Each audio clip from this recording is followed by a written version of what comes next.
Uncle Zahid dan semua ahli UMNO, semalam Daddy ada kirimkan sepucuk surat dari penjara Kajang khas untuk kami semua. Lihatlah, ini tulisan Daddy. Izinkan Yana bacakan.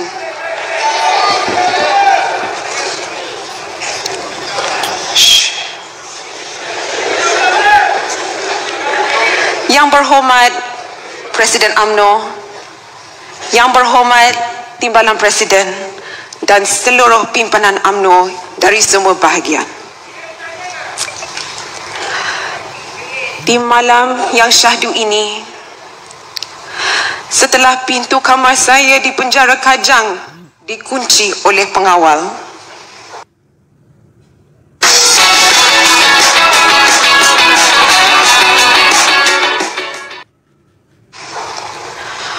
saya tergerak hati untuk menulis warkah ini kepada seluruh pimpinan UMNO yang hadir di perjumpaan ini dan juga kepada semua penyokong kita baik di dalam UMNO ataupun di luar.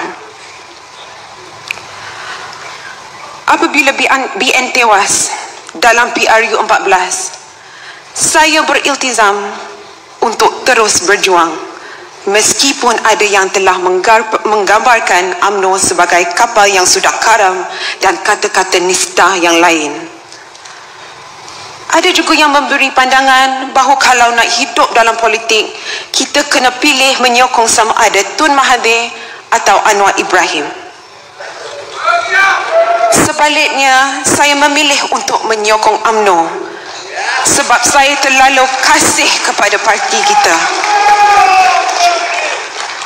Lantas itu, saya telah bekerja dan berjuang habis-habisan termasuk untuk menjenamakan semula identiti saya sebagai bosku.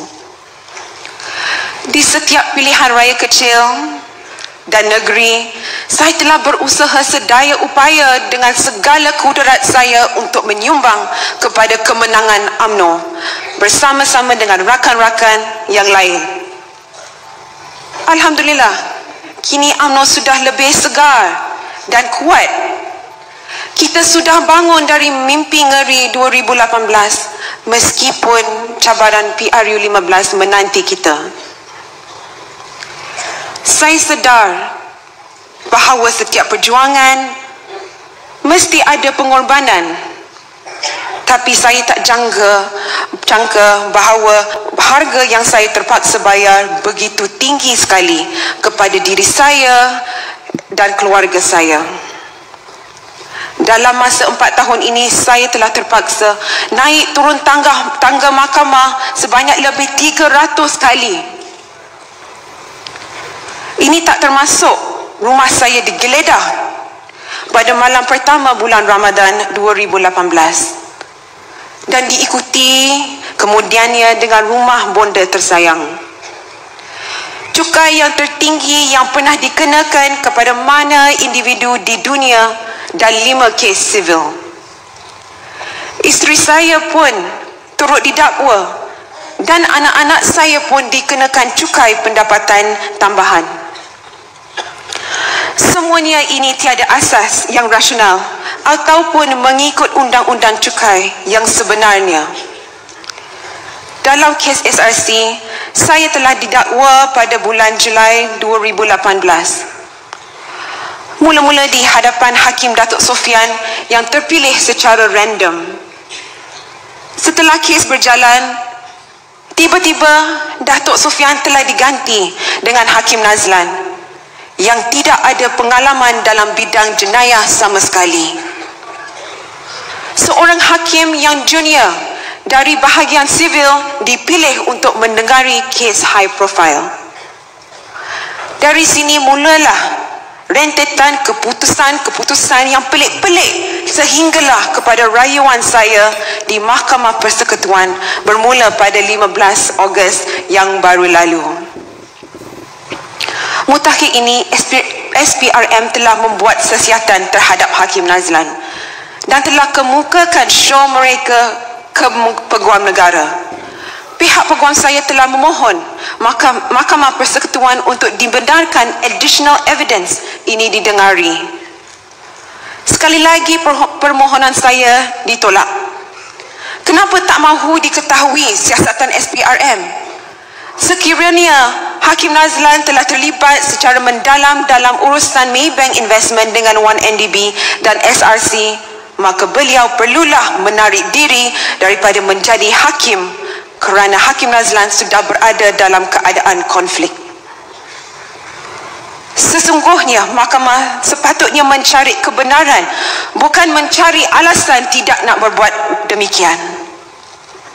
Saya yakin jika additional evidence dibenarkan, kes SRC akan menjadi berlainan daripada apa yang berlaku. Kemungkinan a retrial atau mistrial boleh menjadi keputusan mahkamah. Saya minta peguam saya Tan Sri Syafiee untuk menjelaskan kes SRC dari segi perundangan.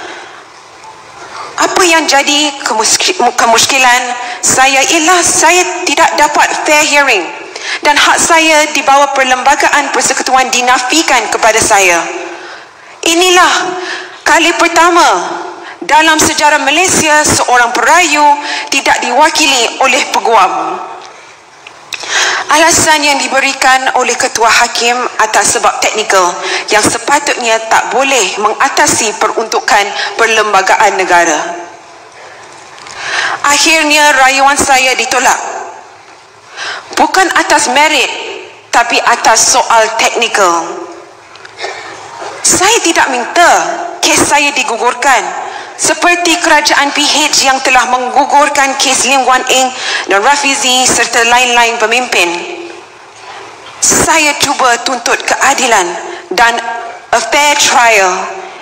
Itu pun telah dinafikan kepada saya. Saya juga tidak mahu melibatkan parti dalam urusan mahkamah. Saya sejak mula seperti parti pembangkang. Namun bila saya dihempap dan ditekan dengan orang-orang yang begitu yakin dan licik, saya tiada pilihan melainkan untuk memohon kepada Presiden UMNO dan semua ahli UMNO untuk bersuara dan bertindak.